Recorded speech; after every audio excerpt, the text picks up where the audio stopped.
Welcome to another edition of the Spotlight interview here on the CTM Kaya Countdown.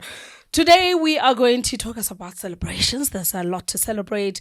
There's a lot to reflect on. And of course, there is a lot to still look forward to with Zakes Bantwini. How are you, Zakes? I'm good. How are you? You're a lot calmer than I thought you would be. I can understand who it's like. I'm like, guys, am I reading the energy right or am I? Huh? Why are you so calm? I'm like that in studio. Really? Yeah. Sure, he is a way calmer. Way calmer.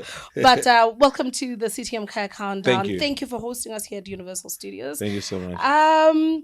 Let's do reflection. You know, it's always nice to talk to people that have been in the industry Yes. for quite a bit because they've got a bigger story to tell. They've been through it all. And I think every time you talk to musicians, the one thing that they talk about is what was surprising to them when it came to the music space. And of course, I'm talking about good surprise. Yes. The best surprises, we all know them, guys. Okay? But what is one of those things that really surprised you when it came to music and, of course, the reception of people to your music? Falling in love with my voice. Really? Yeah. I never considered myself as a vocalist. Mm-hmm. I still really don't consider myself as one. Yeah. You know, I always thought that I'm singing with just a regular voice. Mm-hmm.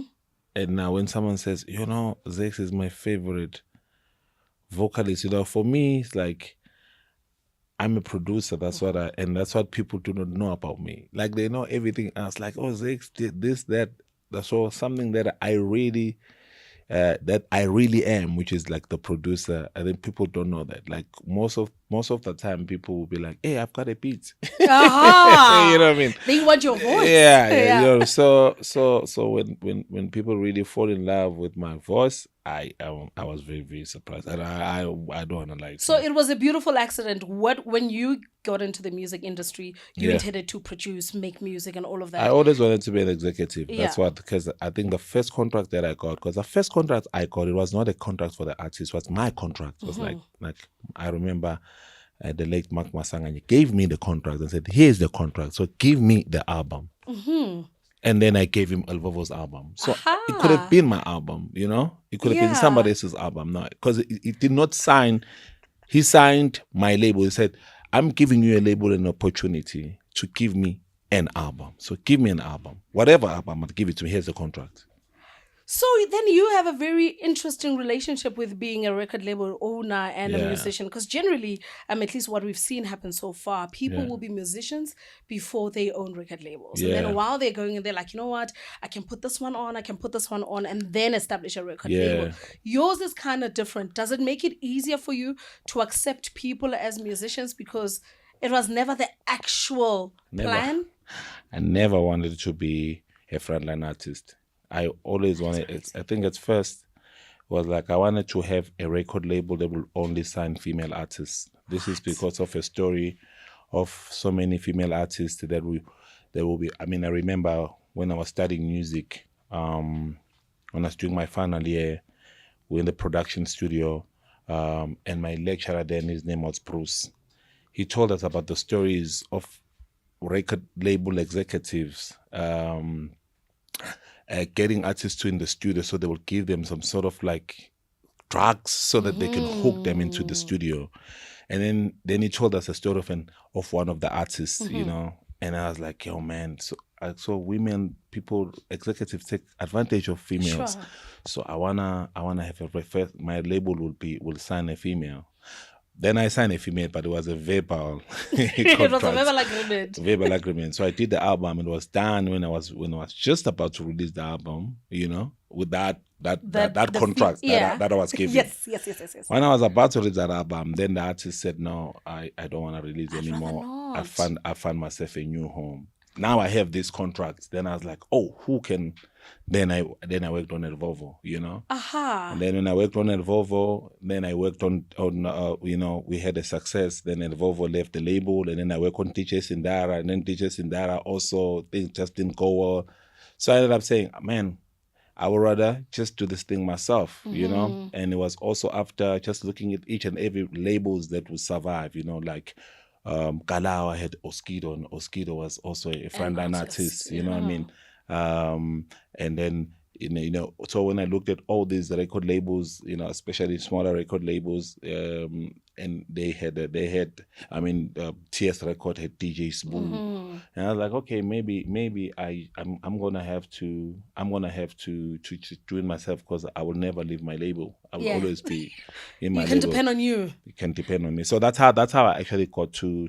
I never planned to be an artist. I wanted to be a music exec. It's always been my passion. I mean, I know that you're still pushing your label, and you probably still you have new artists now under your label, but what is the relationship like? Because every time, especially when a person is starting to push the record label hard, I'm like, how Not at all. I think that, because we like saying it, that your light doesn't need to dim just because I've lit mine. You don't have to shine less because somebody else is shining. There's enough space, right? Yeah. Mara, deep down, that's not something that we practice overtly. It's something that we can think about, but in practice mode, it can be a difficult task. You are right, but not with me. Aha. Like, seriously, not with me, because I come from a school. My mother used to say, a candle loses nothing from lighting another one. For sure. Actually, it gets brighter in the room, because I wanted to be a record label exec. So the label exec comes first with me. So I always want to give an artist an opportunity. It really does. I don't mind sharing a spotlight. I don't mind sharing music. I don't mind talking about you at interviews and be like, yo, I worked on this song with who? I never hide people that I collaborate with. I don't pose as someone who's done something on his own when there are people that he's worked with. Yeah. I don't suffer from it. And this is maybe because I know that I can do it. Like, I know I can produce a song and finish it. I did Bang Sugela, produce, wrote, So I've done also with Clap Your Hands. So I've done, produce, write songs. So I know I can produce a song on my own and finish it. Yeah. But also I've got collaboration songs that I've done, so that with other artists, But the essence of music, it pushes collaboration. That's what it does, because even the music in itself, it's a collaboration of instruments. It's the bass collaborating with piano, collaborating with drums, collaborating with the vocals to the song. So the essence of music. So the musicianship says collaborate. That's what it says. So if you do not want to collaborate, really, for me, I really don't find. I love learning from people, and I love to learn. I think you are robbing yourself of a greater success or a greater career when you just want to be on your own and you don't wanna share space. So I do then think that then the consequence of fame must have been something else for you, because like you said, you don't want to be a frontline artist. Yeah. So now you are now a frontline artist. Yeah. And there's this big thing that happens with music. It's called being famous. Yes. That must have been something to tussle with and fight with, yeah? Of course, of course. I can do this thing without being known. I can still do it. And it happens, like sometimes people will say, Zakes, sometimes you forget that you're Zakes. People, I'm like, yeah, man, because it was never a plan. Like, for me, a plan was to make music. For me, a plan was to be an executive. That was the plan, But I also accept that in excelling the music, for people showing appreciation, so they would want to take pictures, they want to. So if just don't want to, I always say, like, don't step out of the room if you feel like today is not the day where you want to meet people. You know what I mean? And also, there's a way out. The day you don't want to do this thing, stop making music. In your CV and go to corporate. Exactly. Yeah, like, stop posting, stop telling people about the music, and people will stop bothering you. So I've accepted that. If you feel like, fans are bothering you, stop making music. Stop telling fans about you, then they will stop bothering you. I mean, we've seen there are artists who were big then, and now I mean, fans are no longer bothering them because they're no longer releasing music. They no longer, they don't. So for me, I'm like, I know that there's a way out. It's just that I love music so much that I'm taking everything. Like I'm praying for the rain, so I'm also gonna be love the mud. Yeah. Like, it's like that's what. It's funny that you talk about fans not bothering you, because I think the one bigger thing that musicians also tussle with is getting off the red carpet. Because there is a time when you're the hottest artist in the country, and there will be a time when you're not the hottest guy. Yeah. Because I've never had the carpet. Somebody had to kind of make room, because that's how the red carpet works. You are hot now, and then you're not hot in 5 years. If you're lucky, you're hot for a clean 10 years. And when I mean hot, I mean every radio station is playing you. Your music videos are everywhere. Everybody, you're the sought after artist. Yeah. And that is the biggest muscle that you have to, as you grow in music, kind of grow that muscle, exercise that muscle, so that it doesn't feel like it's blowing up in your face now that you're no longer on the red carpet. Yeah, but you see, on the red carpet, there are so many people who are there. There's a musician, there are people who are doing interviews, there are videographers. They're also staying on the red carpet. You know what I mean?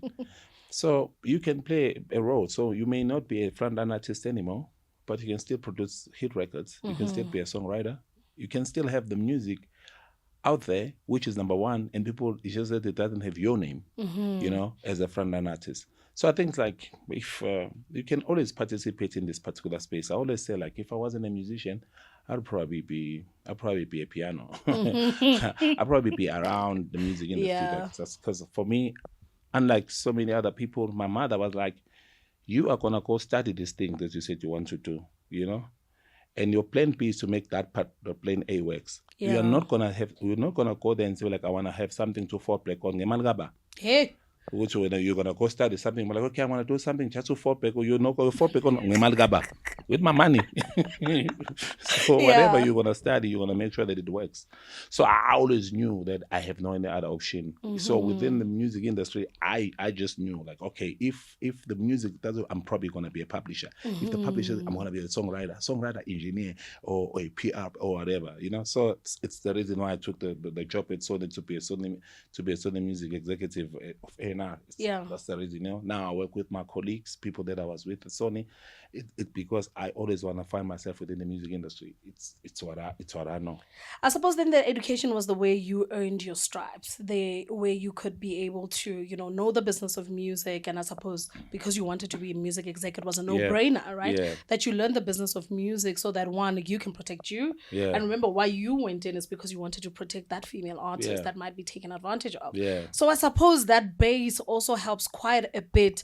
And what is cloudy and murky for some is very clear for you. It's simple. It's like be the one on the red carpet, and if you leave the red carpet, whoever was on the red carpet, you signed them. You collaborated with them.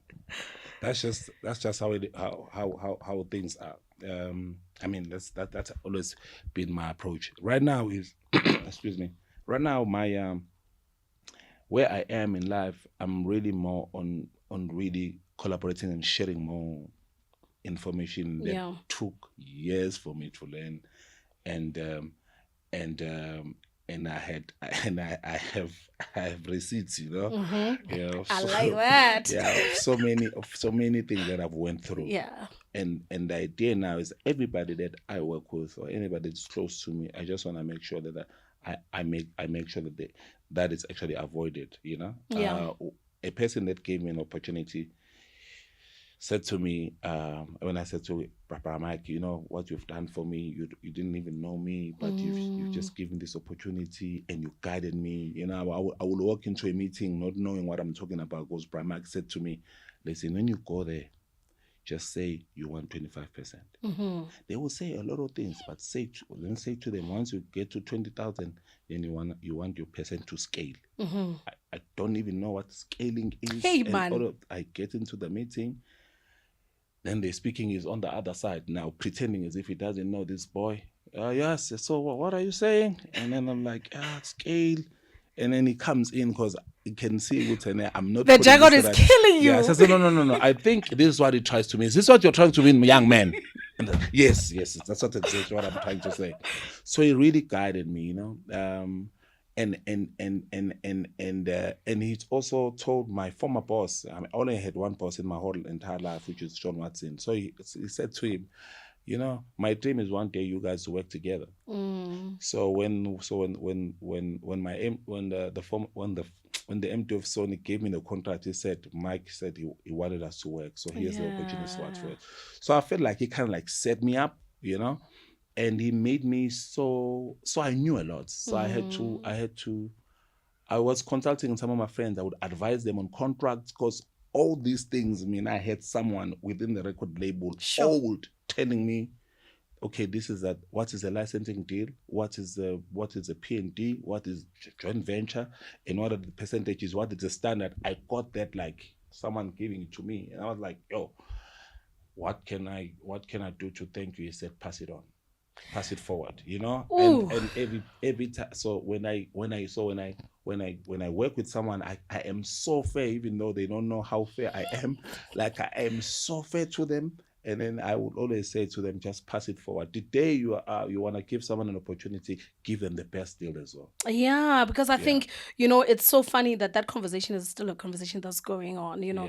Publishing, who got credit where, who didn't get credit where, who got robbed of their deal, who feels like their deal does not work for them now. It's such a big conversation in the music industry. I mean, when I first started doing radio, it was a huge conversation. I've been in radio for 16 years and it's still a huge conversation. So there is definitely a space where more teaching has to happen when it comes to the music business. Of course. I think for me, I was lucky. Someone who opened the door for me in this industry was so fair. And everybody that I'm opening the door for them, I'm asking them to be fair. I'm fair to them, and I'd like for them to be fair, and that's it. I think that's the reason why. That's the reason why you can have everybody saying a lot of stuff, but you'll never hear someone say Zakes made me sign a contract that is bad. Yeah. So that will never be your scandal. Nah, never. Did you have a scandal? I don't remember ever. Do you guys know a scandal as Zakes? I never. Why? What's the scandal? When did you superstar scandal? I have a scandal. I have a Grammy. Oh, this guy. This guy really Bobby, honestly. Oh, sorry. Is that a boring scandal? I was like, it's boring. That scandal is boring. You made it? That's your scandal? So what is coming up? I know that there's a song that you just dropped recently. Tell us more about that collaboration, and what we can expect more from you. Oh man, I think this collaboration is such a beautiful collaboration. The guy they're called Kususa. They're a Jew. They're from Durban. They've set up a record. They are a record label, Back Noise Productions. So it's my label, my own production, and it's a joint venture between my own production and them. So we are releasing the Kususa music. So I meet with them at an executive level. And then we get to go to studio and make music. It's such a beautiful thing, because we get to speak both the music, business, the business of music, and go to the studio and make music. We did Asanda together, which became a huge success. And then we've received a gold plaque for that I think last week, and I'm so happy because it's the boys of a first plaque, and I'm just happy and excited that in their journey of success, my name is there and saying, we got this when Zakes was involved. It actually just makes me happy after so many years. So now we had a follow-up a single from that. We're working on their album, which is a debut album. We're releasing with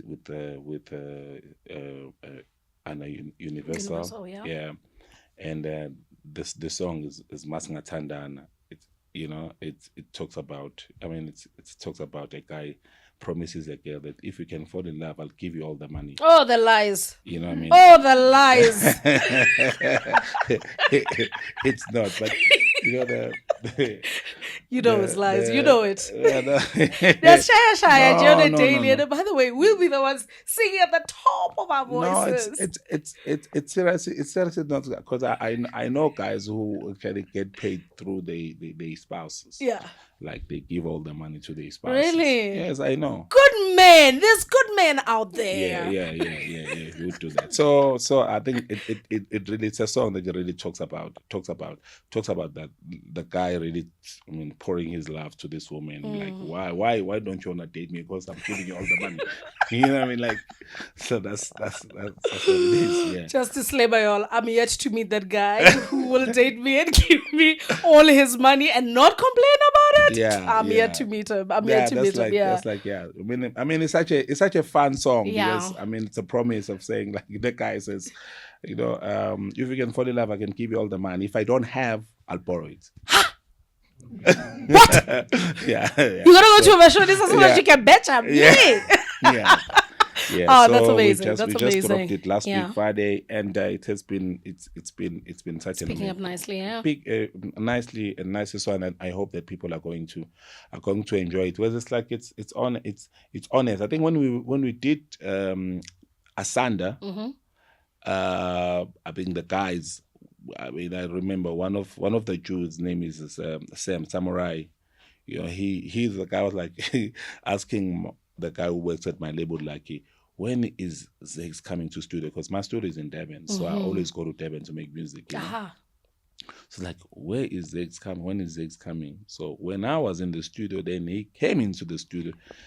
He didn't ask for this collaboration, and then he plays this song, and then he waited until I wake up, because he played the song while I'm sleeping in the studio. Samurai. And then he plays it, and then I wake up. He says, "Hey, Brazo, I want you to listen to this. Tell me what you think." The vocals were just not good. Yeah. I was like, no. I was like, you know, the vocals, they just try and find. Actually, let me just do it. Then that's how I. And that's how it was done. Yeah. That is absolutely amazing. And then I bumped into a song. I mean, I heard Nadia speaking about it. I think it was also last week. Yeah, last week. Yeah. How did that collaboration come about? Because it's a weird collaboration. Completely weird. It's R&B-ish, hip hop-ish. Yeah. I was like, Zakes? What? Zakes? Yeah. Yeah, because I mean, really, like, guys, I'm a male producer. Yeah, I know. I am. Listen, I know people know you first as a musician. I really am. Like, people, like, I really am. Yeah, blowing my own horn. Yeah, do it. So I think after the unfortunate incident that happened, you know, so I gave a call to Nadia. Like, I think we spoke. I mean, she was crying. Yeah. You know, try to speak to her. You know, offered that support. Okay, my sister, anything, you know, I can call. And after that, then I think we had a conversation. I was like, okay, cool. What is it that you perhaps would want to do? You know, now obviously maybe you might wanna, you know, do a collaboration, a tribute song and blah blah blah blah blah. And I'd like to help you with that. You know, so she sent me some of the stuff, you know, the song that she was working on, and like I feel like this kind of song has to be actually, you know what? Let me do it. You know what I mean? Let's call him "Let Me Do It" guy, okay? You know, like Zakes, "Let Me Do It" guy. Yeah, so I was like, oh, then I did the song, you know, and with the guy, I produced it with a guy called Gavin, and then I sent it to her. Sure. You know, and then she sent me the vocal. I was blown away. I was like, now this is so sweet. This is the record. Nadia, you've never been that sweet in your whole life. Ever. Yeah. Sweet vocals. Yeah. Even the addition of Shakana in there. Shakana, she on just, point. Yeah, she just got it. When I listened to that record, I mean, I was like, hey, man, it's such a beautiful record. I think she got it. She got it right. Yeah. I mean, I think the approach, you know, the everything else in that record just works. You know, the collaboration and Shakana, she just laid her voice is there. It's such a beautiful record. Yeah, I'm so happy that people really are falling in love with it. Yo, I am definitely in love. I'm completely. Yeah. So we've done Mastandane, we've done Missing You. What's next? Of course, the upcoming collabo album that you're doing, but what's next? What else can we look forward to? Yeah, you know, my people would laugh at me about this conversation because I always, when I deny interviews, I'm like, because I don't want to say there's something in the pipeline. Please help me like, and not say that. I don't want to talk about the pipeline, yeah. Yeah, so I don't want to talk about what next because I'm going to sound like that. Check it out. It's coming. Right now, I can't talk about it. I just don't want to sound like that. Oh, man. I'd rather come back again once I have. But there is something that I'm working on. Good. What am I going to say now? It's in the pipeline, which is what I... Do it again, because you're the pipeline guy now, because I didn't know you as that guy. I'm getting to know the pipeline guy. No, I don't want to talk about but you the are pipeline. working There's on no music. Yes, I'm always in studio. I'm always in the studio. So I go to the studio as if I'm going to work. Yeah. So every week every time when I'm in South Africa, when I'm not gigging, Mondays and Tuesday I'm in studio. Every week. Ladies and gentlemen, let me do it, guy. Zakes Bantwini. Thank you so much. Thank you so much for giving us your time. We really appreciate it. All the best with your pipeline. But check out Kususa's album is coming out. I think that's what we are working on. Check out Kususa's album is coming out, and also check out all the songs that I'm working on, man. Definitely need to have Kususa next on the stage, on the station, and talk a bit more about them. Get introduced to them because, like you said, we got introduced to them via Sanda. Yeah. Maybe it is time for us to, get to know them a bit better. Yeah, they are mad producers. They're very good at what they do. I only want to work with the best people in the world, and that's what it has been for me. It has been such a beautiful journey, learning from them, and also I'm hoping that they are learning from me. Yeah. Awesome. Thank you so much, Zakes Bantwini, on the spotlight this week, talking everything music and his journey in music.